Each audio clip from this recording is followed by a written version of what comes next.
This is Starcast, the official podcast of your Billingham Stars. Watch and listen for the very latest news and interviews from within the Big Red Machine.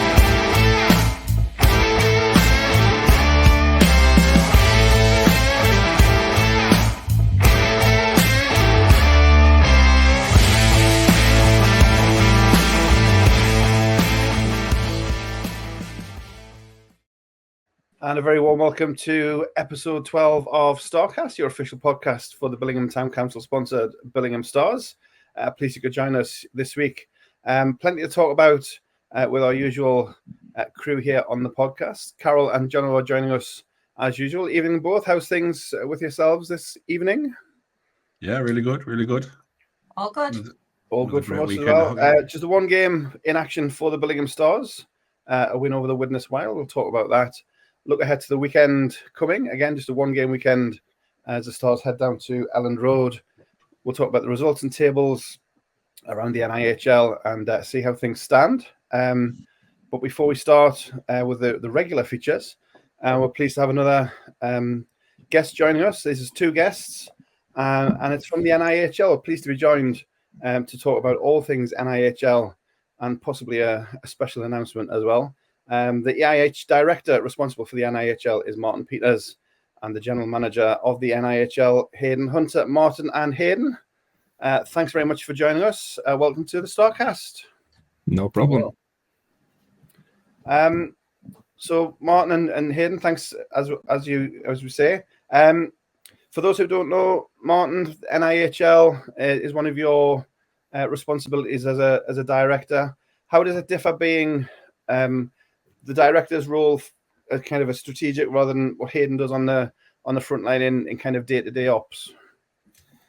I think mainly due to the fact that I'm trying to work along with different sections. So I try to work with Haydn and with the NIHL, with Faye Andrews for the women's leagues, as well as Michelle Lee in the juniors. So we're trying to bring a lot of similarities from each one of the sections, and also like Danny Pershard on events as well. So we try to make all our events, as you say, in a similar priority. So you kind of set the standards how sections should run, and then it's down to the general managers like Haydn and Faye and Danny to kind of put that into operation. Yeah, we work together on it just to make sure that we're trying to do the similar thing for each one of the sections.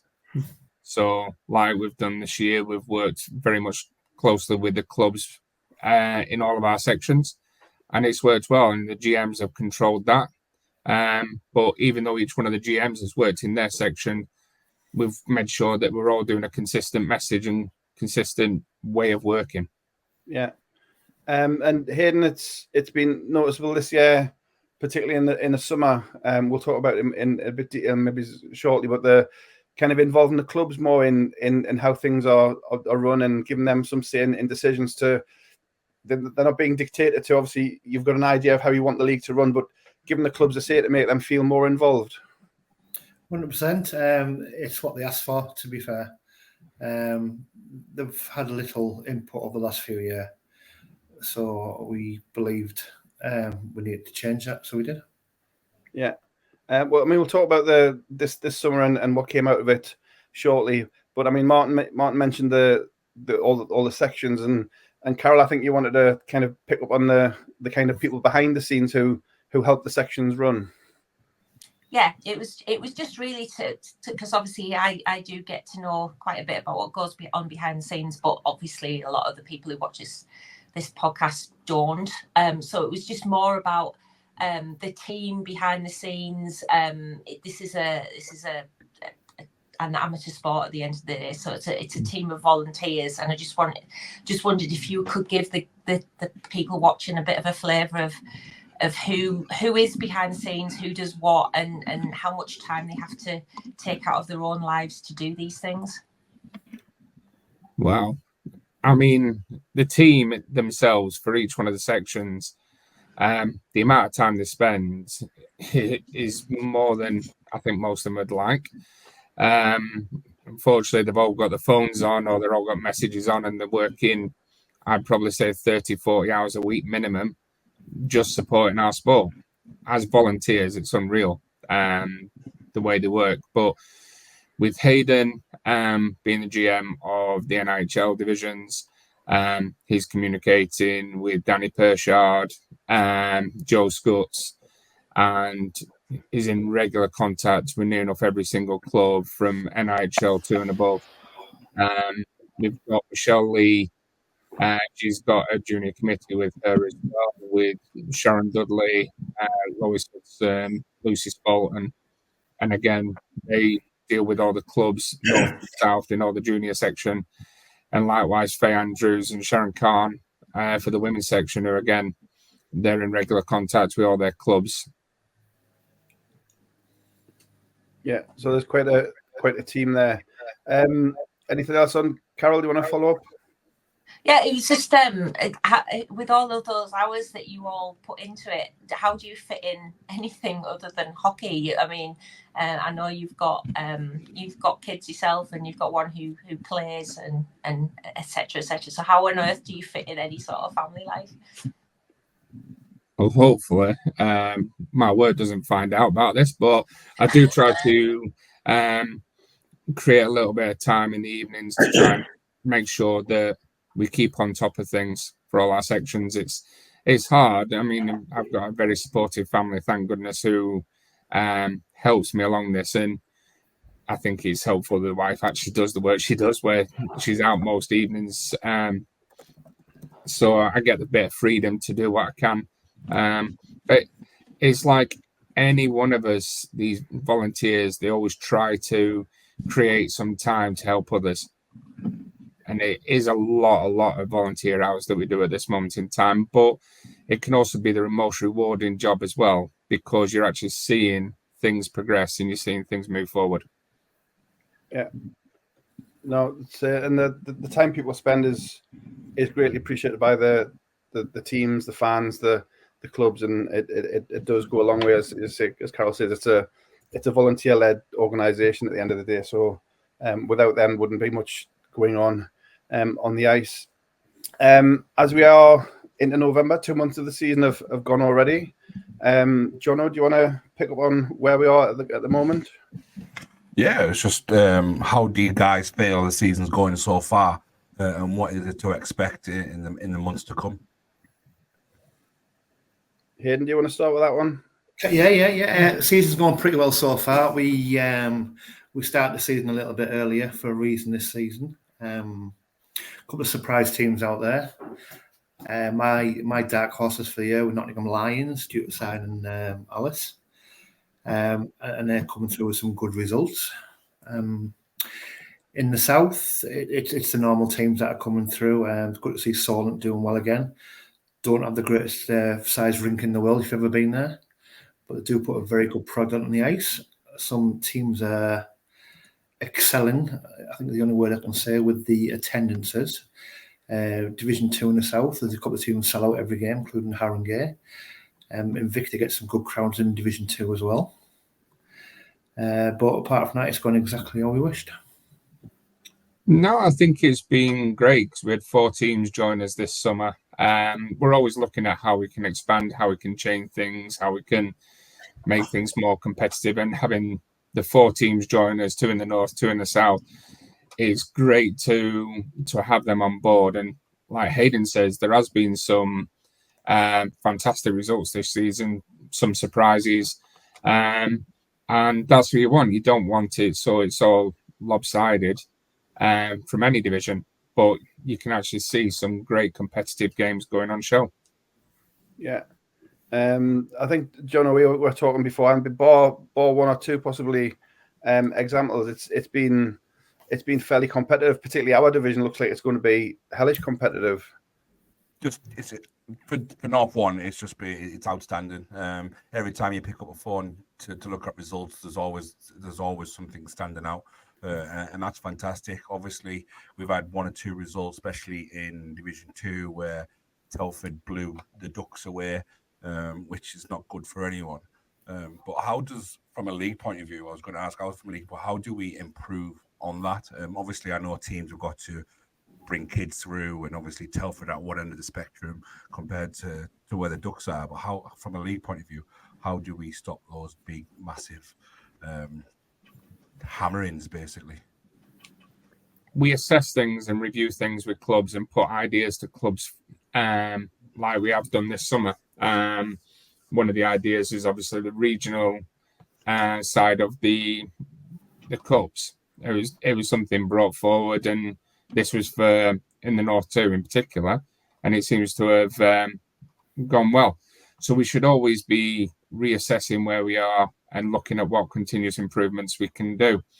And it might mean that we keep the structures similar. We might need to look at reevaluating and saying, do we stick to a 2-tier structure? Do we actually look at the potential of a 3-tier structure?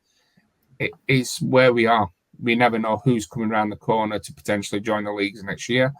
So once we know, then we can start putting the plans in place.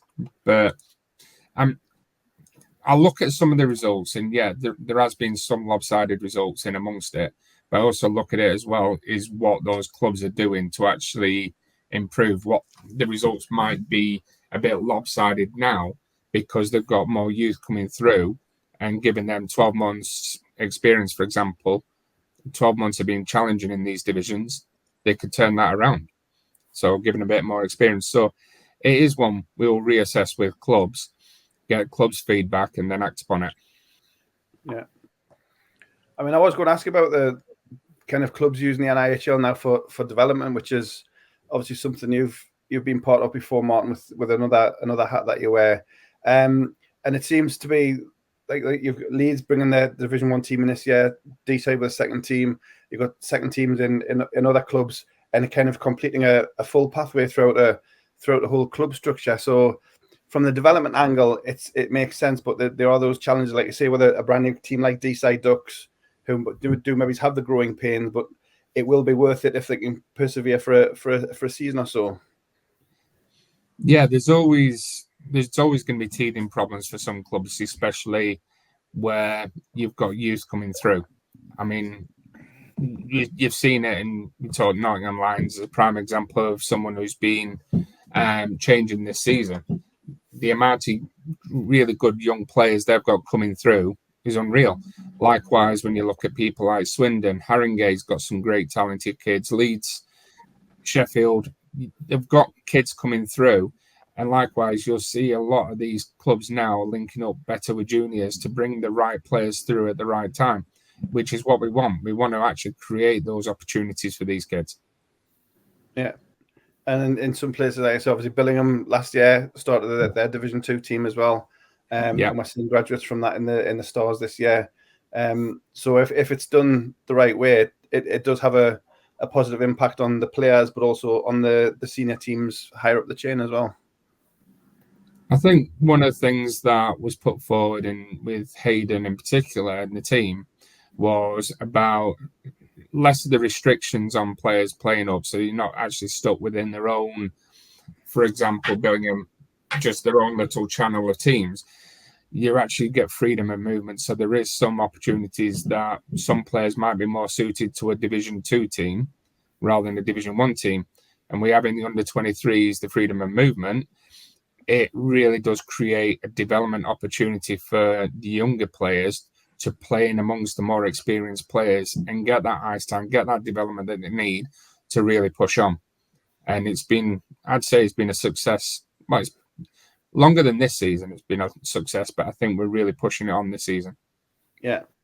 No, it'd be interesting to see. As I mean, we obviously talked about Leeds when the Stars played them a couple of weeks ago, how Leeds, you can see them possibly even as early as back end of this season, they'll be kind of more established. D-side might take an extra year. Swindon's second team will be establishing themselves. So development at different times and different rates. One of the things we mentioned off the top was the summer meetings, Hayden, and if you want to kind of help us through that process, how it came about. You said the clubs wanted to be more involved, and the kind of buy-in you got when you attended the meetings, the discussion points, and how positive it was, and kind of we'll talk about what came out of it in a second. But the summer meetings, can you tell us how that started first of all? Well, yeah.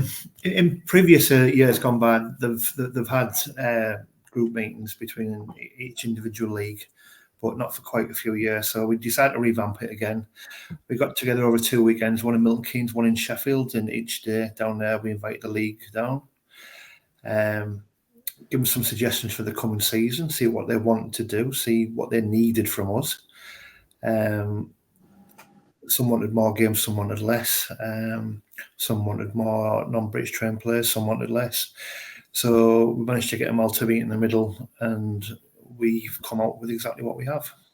Yeah, and the clubs, obviously being part of that, did they feel that their input was kind of welcome and valued, and the kind of did they approach it in the right spirit? They didn't think you were trying to lay one on you, or generally to hear what they wanted to say.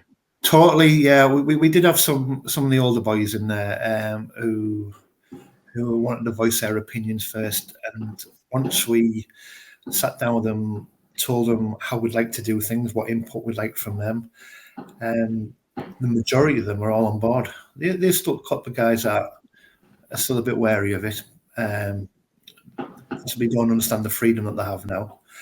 But we are always open to suggestion and change. Yeah.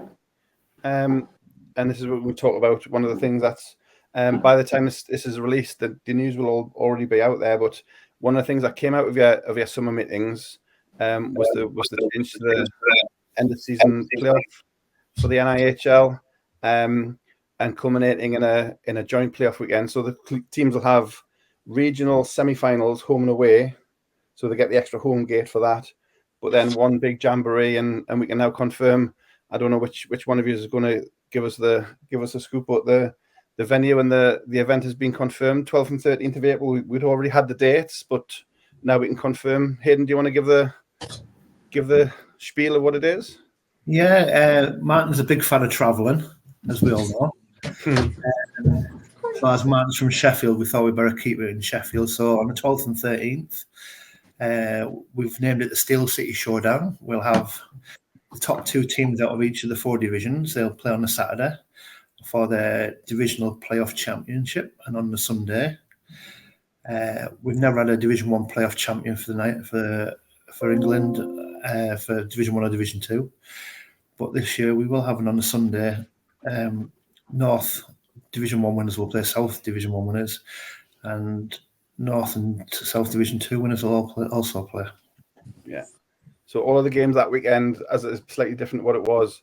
So you're going to get 4 finals on Saturday, and then 2 national finals on Sunday. So every game's got a trophy at the end of it. Yeah, it certainly has. Yeah. Lots of trophies, lots of medals, and lots of caps. Well, that's the general manager's department, I'm sure. Carol, Jono, your thoughts on obviously we've talked about the format in the summer, but the Steel City Showdown and the venue in Sheffield, I think, is a central one for most divisions. Who wants to kick that off? Go on, Carol. As I said, what the podcast at the start of the season, I think it's perfect for me. I think it's brilliant, a great idea. Who doesn't want to come down to a central venue and watch 6 finals? It's perfect, and a great opportunity for us in the north to see teams that we haven't seen all season in the south, and likewise for those guys to come up and sample the delights of Sheffield. It's a great idea. Yeah.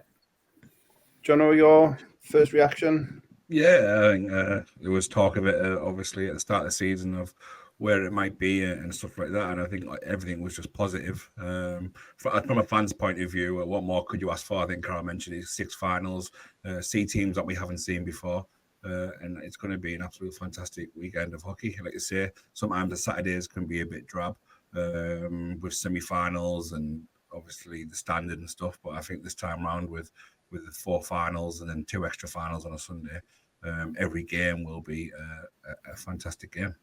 Yeah. And Martin, as Haydn said, the pulling together this national final, something that EIH hasn't had before. We've had one-off, maybe it's national, like the league winners played at Coventry, but having national playoffs is a new step for the association, and one that see how it goes. But it's something that feels like could be something for a while to come. Yeah, definitely. I mean, in fairness to Hayden, myself, we were actually speaking to clubs about it at this year's finals in Sheffield and Ali Pally, and the feedback we got from clubs was very positive at the time, but we didn't want to proceed much further until we discussed it with clubs. We had the collaboration, as you say, in Milton Keynes and in Sheffield, and the clubs were all for it, buying straight into it. So we've done a bit of prep work behind the scenes. But for me, it's exciting. It's exciting to see all these different teams all coming into one central location and to see the standard on show. And for us, we're always on about having our showcase events. This is a showcase event for everybody to actually attend. And hopefully fans will get right behind it. Yeah. No, and we've heard from a few fans and different podcasts and things when it was announced in the summer. I think the reaction was overwhelmingly positive, and guys in the south looking forward to seeing teams in the north and vice versa. So I think it's going to be something to really look forward to. We'll get the information on tickets will be coming in the very near future. Tickets will go on sale as soon as we can, and I think it's going to be a huge event for the NIHL and for England ice hockey. So looking forward to it. Hayden, I know you mentioned trophies and caps and medals. 2 new national championships means 2 new trophies, and given fairly recent events, the trophies are going to be named in somebody's honour. They certainly are. The Division 1 trophy will be the Ken Taggart Memorial Trophy, and the Division 2, which will be a ball, will be called the Taggart Ball. Yeah, and that's obviously Ken give a huge part of his life to EIHA as it was, and England ice hockey as it became, and it was only fair recognition for that. Carol and John, any more thoughts on the showdown, or we just want to get the ball rolling and see who makes it to the big dance? Yeah, it's, I think it gives cause for northern fans to see what's going on in the south now as well. Normally we just see what's going on in the north, not really bother what's going on there. But now you do have to keep an eye on the south, and that's only going to broaden the hockey as well, and make the game even bigger. People will be seeing what chances, who we're going to see coming up, and it's just fantastic for hockey in general. Yeah, no, echo that. Carol, any final thought? Yeah, 2 more finals means my house is going to be full of more trophies and medals. As long as Hayden does the polishing. I think half of them are behind you currently. Yep. There you go. Just for sure. Just for Seeing behind the scenes how the sausage is made. Yep. I mean, Hayden, Martin, it's been great having you on. Is there anything from your side of the fence you want to get out into the public about how the NIHL's operating, or just happy with how things are going at the moment? Hayden? Martin? To be honest, I think it's great that the clubs are actually collaborating more this year, and long may that continue. The more we work together, the stronger we become, and that's as a unit. Doesn't matter whether it's north, south. We just need to keep growing in this sport and actually keep the games being more and more competitive. So collaboration on how we can move forward is always the best way. Yeah, no, agreed, 100%. Hayden, do you want to finish the final word? What he said. That sounds good to me. A man of action, not a man of words, Haydn Hunter. No, it's been great having you on. Really appreciate you coming on and talking to us about all things NIHL. I say 2 months down, everything's looking very, very positive. We look forward to the rest of the season and seeing the teams in the respective finals and seeing the Steel City Showdown. So Martin and Hayden, thanks for your time. Enjoy the rest of this season, and no doubt we'll catch up with you soon. Thank you. Thanks a lot. And there they go. The general manager of the NIHL and the director of EIH responsible for the NIHL. And confirmation, we knew the finals were going to be a one-off national final, but now confirmation it's in Sheffield, so we can start looking out for ticket information. Get them hotels booked. Yeah. Thoughts before we move on to the rest of our regular programming? useful information, kind of getting to know the guys. Obviously, Carol, you kind of know a lot about the general manager of the NIHL, but John, for you to hear from the boss and from the director, a useful session. Yeah, it's absolutely. Obviously, you get all the social media platforms having a whinge here and there, and why this isn't done, why can't they do this, can't why do that? Because unfortunately, it is a volunteer's role, and they've got a life to try and to live. First of all, they have careers and food to put on the table before they can make anything of a hobby, in which they do a fantastic job. Look how strong the leagues have gone from year after year after year. And the sign, especially with the North One, look how tight and how compact that division is, and that's thanks down to their work and how hard they are working to put a product out there for us. Yeah, and the collaboration that they talked about, Carol, which it was noticeable in some of them I had the meetings, but the teams do appear to be taking more of an interest in how the league runs and kind of obviously it's beneficial for them, but a healthy league means a healthy product for the club, so it kind of a self-fulfilling prophecy almost. So it's worthwhile to be working together as they are. Yeah, a collaborative group that works together to create a strong league or a strong organisation will always be more beneficial than people who prefer to just look after themselves. And I think the meetings that were had over the summer have certainly gone an awful long way to make sure that we are a much more collaborative unit these days, and not just a kind of a collection of individual teams who aren't necessarily looking out for anyone other than themselves. At the end of the day, we need all of the teams in our division and beyond to be as strong as they can be. I think it was you, Craig, who said the league's only ever going to be as strong as its weakest team. And we need to have that mentality to progress. And I think those meetings definitely went a long way to moving that forward. Yeah, no, it was a good chat with Martin and Hayden, and so appreciate their joining us. And as I say, all the information on the Steel City Showdown is on the England Ice Hockey website and social media. Ticket information will follow, I'm told, fairly shortly, about ticket prices and ticket buying, and we'll look forward to that coming online very shortly. But exciting times for the end of the season. But we'll switch back to the here and now, and return to our normal scheduled programming here on the Starcast. Just one game in action this week and next for the Billingham Stars, but we go to Sunday at the Forum Ice Arena and a 7-0 win over the Widnes Wild, who are come in on a high. They'd won their first game of the season the night before. They'd beaten Sheffield in overtime, so they're on a bit of a high, but that was soon taken out of them. A professional and thoroughly comprehensive win, I think, for the Stars. We'll go through the scoring details. Callum Wilkinson opened scoring 8 minutes 15 on the power play. Lucas Dowdle 10.5 minutes. That was 2-0 end of first. Second period, Chris Sykes and James Helens for a ridiculous assist by Rollins Grittans. We'll talk about that. And then the third period, some guy called Brown. I don't know what he's been doing so far this season, but he popped up with 3 goals in the third period, 41, 51, and 54 minutes. A short-handed marker to finish off. Again, another ridiculous assist from the defence. That was Tommy Spraggan with a backhand pass to the blue line onto Ian's tape, and he went in short-handed to score. 7-0 final, 46-20 with the shots on goal.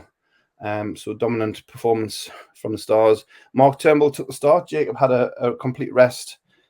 Mark was backed up by Jack Wakefield, but Mark Turnbull, 20 saves for a shutout, made some good saves at good times. That's the facts and figures. Who wants to go first on the Widnes Wild? First trip to the Forum of the season. The second trip not too far away. Breaking news, but there we go. Jono, do you want to go first? 7-0. Yeah, I think it was always going to be a tough night for Widnes, even with whatever result they had the night before, getting their first win. Yeah, they'd have had some confidence, but it was nothing but a professional performance from the Stars. I don't think we got out of third gear. We just kept it professional. We kept it what we had to do. We controlled the puck. We moved the puck as we needed to, created the spaces, and took the chances when they came along. I think Fozzie said in his interview, the game could have been blown away and we could have literally lit them up. But no, we kept some in the bag, and ran out comfortable winners. Yeah. And Carol, we mentioned Ian with, I think we did his post-game interview as well. Breaking news, he got man of the match and he got player of the month for October from the supporters club. We've kind of not wanted to talk about the streak because we don't want to jinx the streak, but it's been noticeable the last few games. Ian's been getting a lot more attention from opposing defences, and I think teams realise that he's on this fantastic start of the season. But even the third period on Sunday, he broke through. He had straight through the defence, had players hanging off him, still managed to score the second one, and said the shorty, which we'll show you in a minute. He's whatever he told himself at the start of the season that he's got a mission. He's doing his damnedest to achieve that mission. Yeah, and if I was an opposing team coach right now, I'd be wondering how the hell do I stop him? Because you just said it there, that third period, he had players literally hanging off him at one point, and he still manages to slip through and score. So what do you do that's legal to stop him? And I've said that very deliberately because I think there's been evidence in certainly the last couple of games that perhaps teams are looking at slightly less legal ways of stopping Ian Brown, and that's something that we'll just have to keep an eye on. But how do you stop him? What a run! I mean, for an opposing team to stop him, it's going to take 2 or 3 guys, and then you're leaving someone like Chris Sykes with years of space, which is an absolute dangerous thing to do. So good luck to opposition D and coaches. I look forward to seeing what you do to stop him, because you're only going to create bigger spaces and bigger holes for other forwards to climb into. Yeah, I mean, this weekend he was playing again with Sykes and Alder on the so-called top line. Previously, he's been on the third line. If it's written on paper, he was third line wing with Shuggy and with Rowley. Callum. No, Callum. I can't even remember your own lines now. The lines haven't been normal for so long. I can't remember what the lines used to be. But Ian used to be on Ian was on the third line anyway. With Callum. With Callum, yes. Callum and Shuggy in the middle. But he's been scoring goals, I say, in all situations. I mean, we'll put this up with you can kind of put it on as you say it. It's just you've just missed the backhand pass from Tommy there, pretty much on his own goal line. Lands just on the blue line, Ian's skating up the wing, and that's his third to finish off a fantastic performance and get the hat trick. But like you say, the way he's not. I mean, we spoke to him in his interview. We'll put the links in the show notes for his post game. But he's not focusing just on goal scoring. He's if the player's not there for him, he's happy enough to pass to whoever's in his line, Sykesy or Mikey, as it was in this case. And as it happened, he had 3 goals and 2 assists, so because the hat trick wasn't enough for the man. So he's. I know. I said in his interview that he did at the start of the season. He was on a mission. He said, they stopped me from finishing the season. I've got unfinished business. And boy, is he trying to finish his business off. Talking about interviews, you also talked about Callum, the guy whose name I couldn't remember moments ago. I thought it was worth speaking to Callum because the last few weeks, Callum's been kind of here, there, and everywhere. In Hull, he was centering the shutdown line, you could say, between Rowan and Sam Dowd. Then he was on his normal line against Nottingham, and then yesterday he was having to be James Moss between Rowley and Lucas Dowdle, opened the scoring, chipped in with some helpers as well. So Callum's just being the utility piece, and it kind of shows Fozzie mentions it quite regularly, the next man up mentality. So whatever needs to be done, and Callum's kind of embodying that, Jono. Yeah, absolutely. I mean, I think a lot of people spoke about him last year, like how many chances is he going to take, and for whatever reason, he really did upset some hockey gods last year because he was always finding himself in the right place at the right time, and he just couldn't find that goal. This year, I think it was first game, he got a first goal, and he's never looked back. And as the season's progressed with suspensions, injuries, he's been given more responsibility. He's always taken the most important face-off draws, whether it's in the O-zone or the defensive zone. And he's absolutely thriving, especially last week or the weekend just gone, playing with the kids. It's like a role that he was made for. But again, yeah, if he's needed in big situations, he's happy to take that on as well. He's having a great year. He's putting up the points, and you can really see the confidence in him. Yeah, and he's barely out of his 20s, Carol, but being the senior head on that third line down at Hull, we saw how he did it. And he's just seemed to be made for the role, and he's fitting in whichever role Fozzie asks him to play. He's happy to do it. Yeah, and John just alluded to last season. I think maybe Callum fell out of love with hockey a little bit last season through no fault of his own. Pre-season injury that pretty much wrecked it for him. And yeah, he was really struggling, couldn't find his mojo. And this season is kind of the flip side of that. And I think he really has rediscovered his love for the game. He said in his interview he was really enjoying the challenge of being put into different situations. And I think that's the mark of the man, really. He's basically saying, you know what, whatever you want to throw at me, bring it on, because I'm up for it. And he certainly has been in recent weeks. He's been here, there, and everywhere, and he looks like he's never out of place, no matter where he's been put. So, yeah, I think he might have rediscovered his magic touch, Callum Wilkinson. Yeah, no, and it was good to chat to him on Sunday. Even though he told us he doesn't like interviews, but he did a smashing job, and we'll link that in the show notes as well. Just looking at the box score, obviously we're talking about Ian Brown. He's up to 21 goals, but kind of, I don't know if he does it unnoticed, but Chris Sykes has got 13 goals and 17 assists. Mikey's got 16 assists. Tommy Spraggan's got 14 assists. It's far from, although we're talking about Ian Brown a lot, it's far from, and I think Fozzie's mentioned it as well, it's far from a one-man team, and the scoring is still being spread around, Carol. Yeah, and this is the difficulty that all the other teams have got with us, because I look around at the teams that are challenging, and by and large they are one or at best two line teams in terms of scoring, whereas we just aren't. And I think that is the differentiator between us and the chasing pack right now.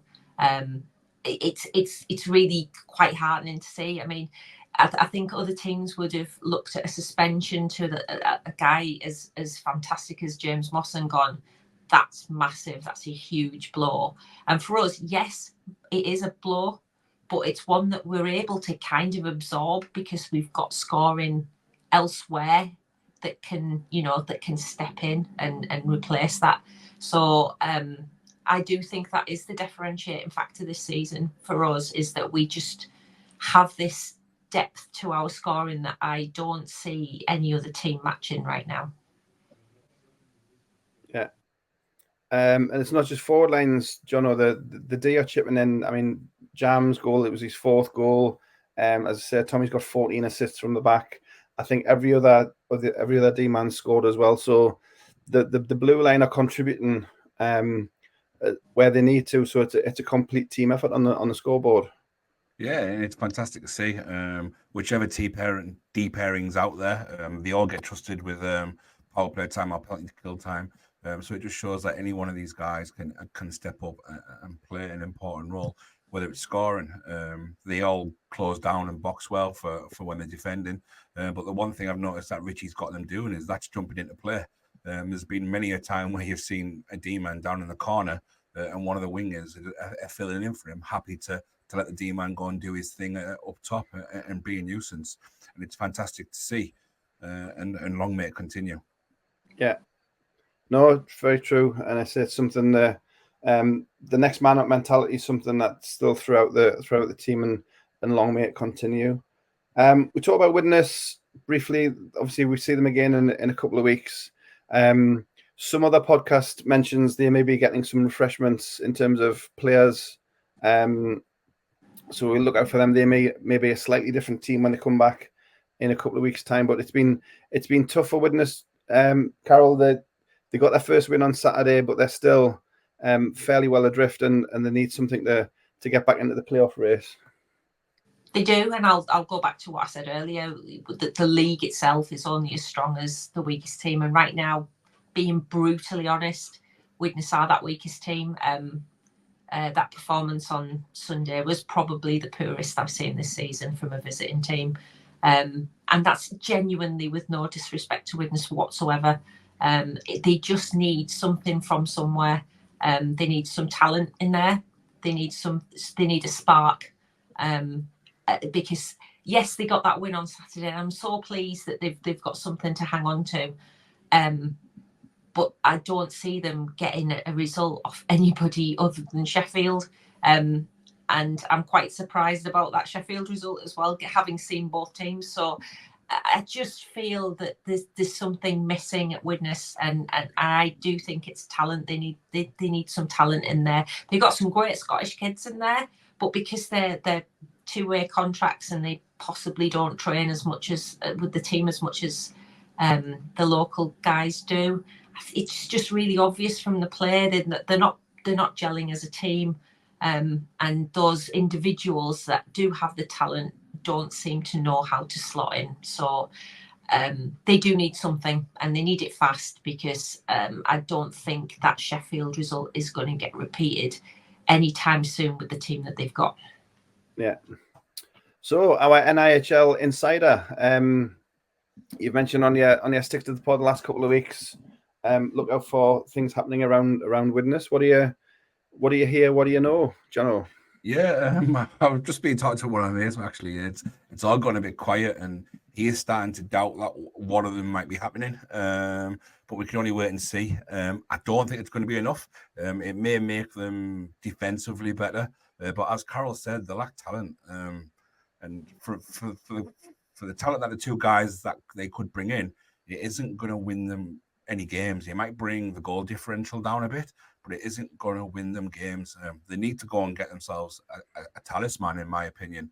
If you look at Nottingham, they've got Padalek. If you look at Leeds, they have Dell and I forgot his name, the one that's just stepped up. Edgar's Vengeance, is it? Edgar's Vengeance, yeah, and Heinzler as well they have Heinzler, and obviously Sheffield have got Dancer. So they've all got that one guy that can make a little bit of a difference for them. I just don't see that on Widnes, and with the two signings potentially coming in, I still don't think it's going to be enough to them. What they do have, though, is the point system. The point system kind of works in their favour in this time round. 3 points for a win, and 2 wins, and it pulls you out with a lot of mess very, very quickly. Yeah. No, we'll keep an eye on the Northwest, the transfer hub of the NIHL, it seems. But yeah, we'll see Widnes again in a couple of weeks on a home doubleheader, which we'll mention in due course, I'm sure. We'll leave the review of last weekend there, and we'll go quickly to the results and tables. Thanks, as always, as we mention at this part every week. Thanks to Joe Scott's NIHL Stats. Point your browser to nihlstats.wordpress.com or follow them across social media under NIHL Stats. The weekly box scores are available on Monday evening this week, which is fantastic work, combining all of the score sheets from the weekend. So we'll go around the scores quickly. And that all started off from a fan volunteer as well, so that's incredible work. Yeah. Just going back to what the EIHA do, to put that sort of information and have it ready for you that quick from a volunteer is very, very impressive. I know everyone moans about fixtures live and it's gone, but we can't moan about it. It is gone. And one day we will have a live scoring system again. I'm pretty sure we will. But massive kudos to Joe to getting that much information up that quickly. Yeah, no, it's the amount that he does and how he presents it, not just to get it collated, but to get it presented and uploaded. And like you're saying, get all the tables and the stats and the box scores. And that goes through the junior games as well. He does a lot of the junior age groups as well, doesn't he? On the website. He helps with other things. Yeah, he is the official NIHL statistician, but he helps with other leagues where he can, because obviously he doesn't do enough on top of his day job. So the NIHL North Division 1 for week 10, 2nd and 3rd of November. Start on Saturday. Sheffield 2, Widnes 3 after overtime. Sims were 2-0 up, and then Widnes came back with Hopkins, McClellan, and Verostek, who was man of the match on our game on Sunday. One of the Dumfries youngsters. So 3-2 overtime win, Widnes' first success of the season. Saturday's other game was at Elland Road. Leeds 0, Whitley 2. Goals from Edgar and Holland as Warriors get the win on the road. And then on Sunday, Warriors back at home at Hillheads, but they go down 3-1 to the Solihull Barons. Wood scores, Adam Wood for Whitley, but then goals for the Barons. Dan Mulcahy with 2, Bailey Challens with 1, and the Barons win 3-1. 59-38, the shots on goal. Barons dominating that one and taking a 3-1 win. Billingham 7, Widnes 0, as we know. Blackburn 6, Hull 0. It was a 4-0 third period. Hawks running riot late on against the Hull Jets. And then the late game, Nottingham Lions 6, Deeside Dragons 4. Kidd, Padlek hat-trick, Fisher with 2 for the Nottingham Lions. Dragons were 2-0 up. Dickinson, Kennedy with 2, and Gary Simpson with 1.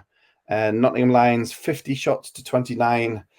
And the stat of the season so far, that from my perspective, Nottingham Lions 5 for 12 on the power play. 12 power plays in one game.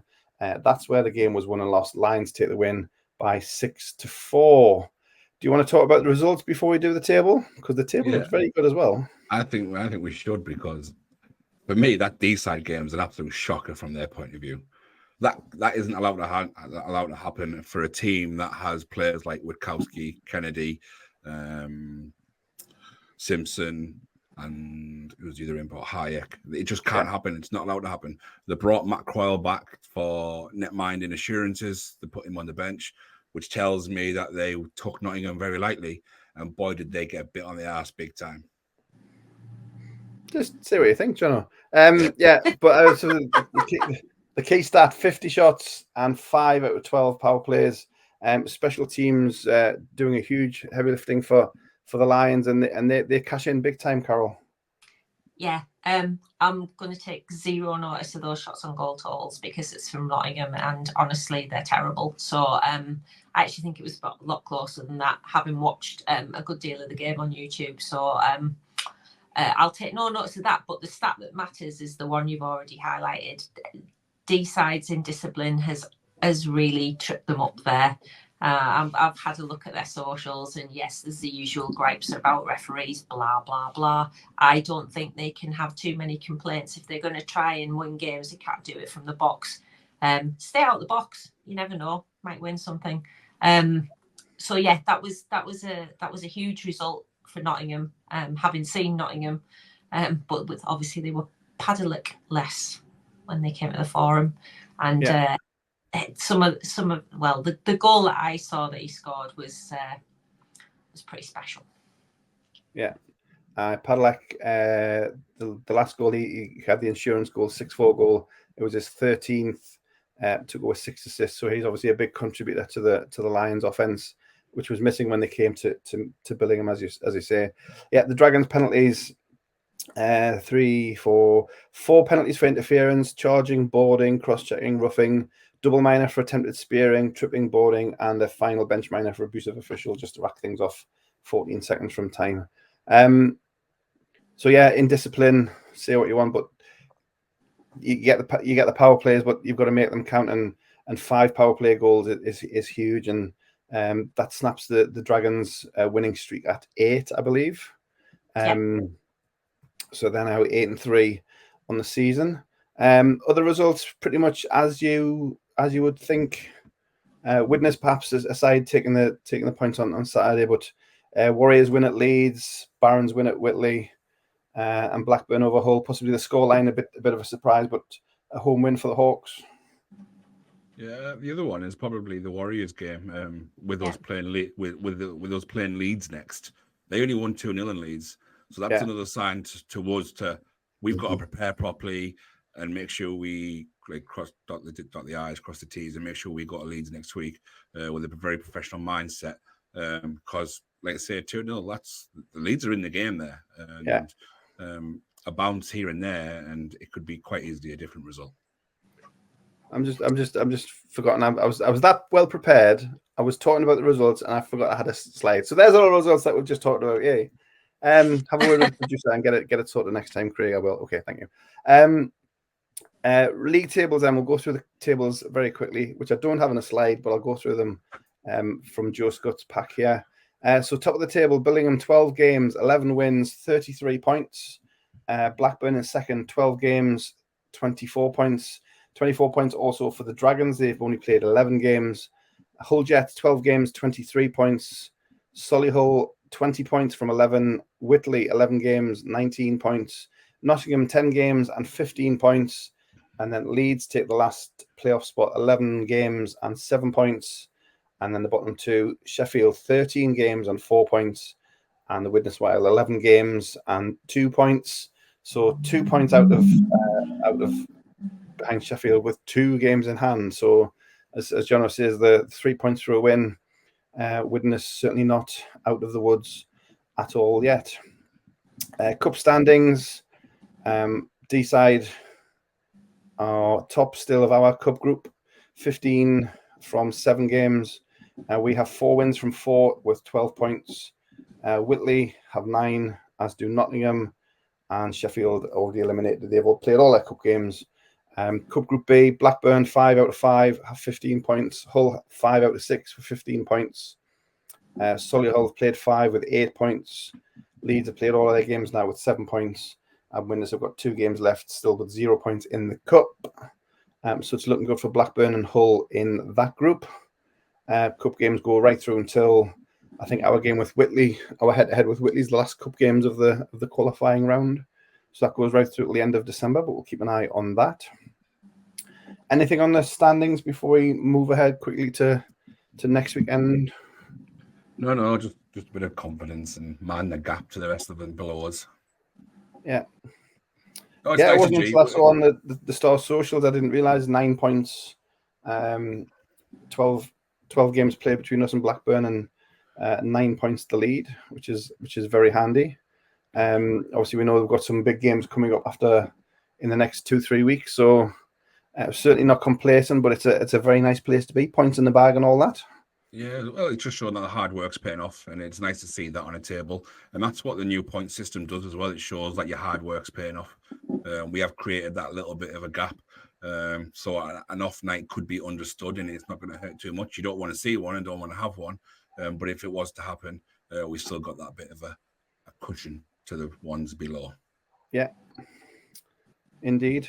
So we'll leave tables and things there. Once again, thanks to Joe for NIHL Stats. NIHLstats.wordpress.com. NIHL Stats on your social medias for updates and things like that. Statistician, podcaster's dream. So thanks to Joe for all the facts and figures. Next week, another one-game weekend. And as John alluded, Whitley were there last week. It's Billingham's turn to go to Elland Road on Saturday. Just a one game on the road. 7:30. I'll say that again. 7:30 face-off. I know initially the fixtures came out as 5:30, but once they've fitted in around the football fixtures, because Leeds United are at home in some other sport apparently on Saturday afternoon. So Leeds Knights are playing at 7:30 on Saturday. So we saw them at our place a couple of weeks ago. Carol, you can take this one first. As I said to Fozzie on the post game, you'd expect them to be a different proposition in their own rink. Yeah, obviously, and John said it already. That Whitley result was quite tight. They've had some really good results on their own ice as well. It's not a place that the Stars have have been in league competition. We have been there for playoffs before, so it's not an entirely new rink, but yeah, we have to be very, very careful. I don't think we should be taking that home result a few weeks ago as the marker for this one. I think we have to be a little bit more savvy than that. Yeah, and the squad will be interesting to see what we can take down. John, obviously we had Joe Walls back for the home game. Whether he can do the away game to fill in on defense while Darren's missing, we'll have to wait and see how that transpires this week. But whoever travels down in a Star shirt, as we've said many a time already this season, we need to be ready to play and play our game and get the result, whatever can. Yeah, we've got to be switched on. I know it's only a one-game weekend, so the coaches can focus that and put all the attention into all that detail into that one game, knowing that there's nothing on the Sunday, so the lads know they can put all their effort into that one game. But yeah, it could quite easily be a Nottingham result of last night against Deeside. But I'm confident in all the lads. The firing, Ian is looking unstoppable at the moment. And I think players like Rowley and Tommy will thrive on that bigger ice where they can open the legs and skate a bit as well and be more of a threat. Yeah. So we'll see in training this week what the roll call is going to be for travelling players. Obviously there's the Connor situation, whether he's available this weekend or what. We'll wait and see if he can come in and boost the forward lines. All depends on who travels, but that's Saturday 7:30 at Elland Road. As I say, if you are travelling down, be aware of the face-off time, and also don't go too early because Elland Road is closed during the football, so you'll not be able to get anywhere near the rink anyway. So just take care with that one. In terms of the fixtures, before we go quickly to any other business, fixtures for the weekend: Saturday, just a couple of games: Hull versus Deeside and Leeds versus Billingham. And then there's 4 games on Sunday: Deeside, Solihull, Sheffield against Leeds, Widnes against Whitley, and Blackburn Hawks against the Nottingham Lions. We know what happened last time Nottingham were in Blackburn. They'll be on a high, I'm sure. So we'll see what happens from that one. But Deeside, Solihull, probably the game of the Sunday. What do you say, Jono? Yeah, I'm actually also looking at the Whitley Widnes game as well. It'd be interesting to see how Widnes do bounce back from yesterday. Whether those new faces do come in time, because we know at the moment Whitley aren't travelling very well on a Saturday, and as we've always said, if you travel lightly, you will get bit. Yeah.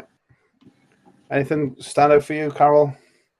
I think if Solihull travel as they clearly did on Sunday, then Deeside might have their hands full on Sunday. But let's see if they've learned some lessons as well, because clearly they've can't spend however long it was in the box and expect to get a result. So yeah, there's a couple of tasty ones there. Yeah. So obviously we'll play Saturday and then just kick our heels up on Sunday afternoon and Sunday evening and just watch the video printer roll in and see what happens. That's it as far as the hockey talk for games. Any other business? Carol, do you want to kick us off, AOB? Yeah, a couple of things. One thing, Joe Scutts might be the all seeing, all dancing, all singing, all dancing. Sorry, I put my teeth back in. Source of information, but he's only as good as the information he's being given, and he doesn't currently have our home game against Widnes on his little fixture list because it came prior to us having to change a few things. So please that when Deeside spat the dummies out. Yeah, so please don't completely rely on other sources of information. Always come back to your Billingham Stars and for all the correct fixture information. So we'll get the face-off time changed for Saturday as well. But yes, we do play Widnes a week on Saturday. Oh, and I do have one more other business. He says, completely mucking all of this up. Keep an eye out on Sheffield Steel Dogs, who have a new temporary keeper. They do indeed. Yes, it was played last weekend. Did he play last weekend? Didn't he? Yeah. It was. He backed up T. Brown Esquire. T. Brown Esquire. So Tommy getting a chance back in the national with Sheffield. We'll see how he takes that chance if he gets any game time. Yeah, it'd be nice for him to give him a chance to show what he can do, because he is a bloody good netminder, and I think when he's on his game, he can certainly play at that level, and I just hope he gets that chance. Yeah, no, definitely.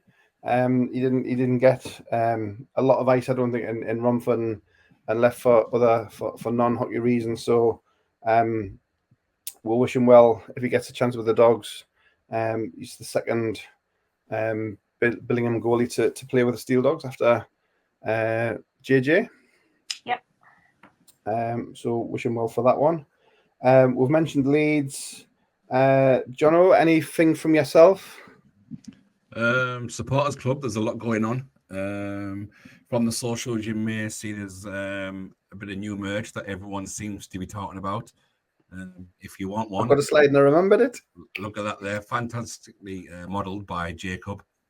Yes, we have our sockies. For those that don't know, it's basically a football shirt in the style of a hockey shirt. They are available to order, so do get in touch with the Supporters Club or come and see us at the table at the next home game, and we can get you one of those ordered. And our wonderful Christmas raffle is up and running as well. So again, if you want tickets, come and say hello. We'll sell you some, or get in touch via the socials, and we can do it that way as well. Yeah, and we mentioned Ian got the second Star of the Month voted for by the Supporters Club members. So if you want to be part of the November vote, you've got a couple of home games coming up where you can join the Supporters Club, and that's the only way you'll be able to vote for your Star of the Month for November. That is, yeah, and just big thank you to everyone who is voting. Thank you so much for everyone who signed up so far. Ian was an underwhelming winner this time round. I think his performances on the ice have really stood out. And he got the recognition of the fans picking him this month for Star of the Month. Yeah, and again, he said thanks to the fans in his post game, which we'll link in here as well. We've got no playlist to play this week, Carol. What are we going to do? I think I'm gonna have to come up with a playlist of songs that I've actually heard of. Yeah, we had Tommy's, for those who are listening on Spotify, if you look for Billingham Stars IHC, all of the player playlists that we've had so far this season are on there. Tommy Sprague's, similar to Lucas, he's a child, bless him, and it's as my old music brain just didn't recognize any of the songs, so I just pressed play and walked away and shook my head. So feeling old, but yeah, if it helps the players, then we should do a podcast special, see how many people listen to the end of the podcast. And if you are listening to the end of this podcast, please drop us a line with your suggestions for a playlist, and we'll do a podcast playlist. There you go. Yeah. Leave a note on the socials, or Starcast at march74.co.uk is an email address you can use. We'll see who's listening this long. It's I think we've been going an early an hour. But it was worthwhile. Some good stuff as always. If we've nothing more, I think we'll draw a veil on this one. So this has been episode 12 of Starcast, your official podcast of the Billingham Town Council sponsored Billingham Stars. Thank you to everybody who's been listening or watching and liking and subscribing and following and doing all of that social media stuff. It's been very much appreciated. We'll be back next week. If you're traveling to Leeds, remember it's a later face-off than published, 7:30. We'll get the stuff updated on our socials at least. And we'll be back in a couple of weeks' time at home against Widnes and Hull, a home doubleheader. But we'll talk about that next week in the Starcast. But thanks for listening. Thank you to Carol. Thank you to Jono for your time as always. Thanks to Martin and Haydn from the NIHL earlier. And we hope you've enjoyed Starcast, and we'll see you again very soon. Thank you for being part of this episode of Starcast, the official podcast of your Billingham Stars. Remember to like and share this episode, send a review when you can, and follow us on social media for the very latest news and to find out when the next Starcast will drop.